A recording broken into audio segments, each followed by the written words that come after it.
வணக்கம் மக்களே!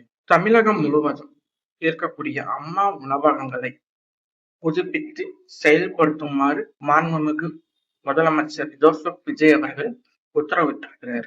இதுல மிகவும் நுட்பமான நுண்ணியமான மைக்ரோ பாலிடிக்ஸ் இருக்கு. அது என்னன்னா, தனக்கு வாக்களித்த அடித்தட்டு மக்களின் இந்த அம்மா உணவகத்தின் மீது இருக்கக்கூடிய தாக்கத்தை சரியாக கணித்து இதை செயல்படுத்துமாறு உத்தரவிட்டிருக்கார். 2வது காரணம் என்னன்னா, அனைத்து இந்திய அண்ணா திராவிட முன்னேற்ற கழகத்தின் அனுதாபிகள், அதாவது அதிமுகவின் வாக்கு வங்கிகளை குறிவைத்து இந்த திட்டத்தை புதுப்பித்து செயல்படுத்துமாறு உத்தரவிட்டிருக்கிறார். இதனால அதிமுகவின் வாக்கு வங்கிகளை அவரை கவர்வதற்கு போன்ற ஒரு செயலில் இறங்குகிறாரா?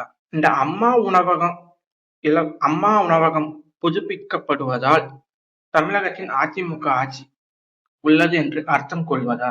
நீங்க என்ன நினைக்கிறீங்க? உங்களோட கருத்துக்களை நேர்மையான கருத்துரை பெட்டியில சொல்லுங்க. லைக் பண்ணுங்க, ஷேர் பண்ணுங்க, சப்ஸ்கிரைப் பண்ணுங்க, கமெண்ட் பண்ணுங்க. நன்றி, வணக்கம்.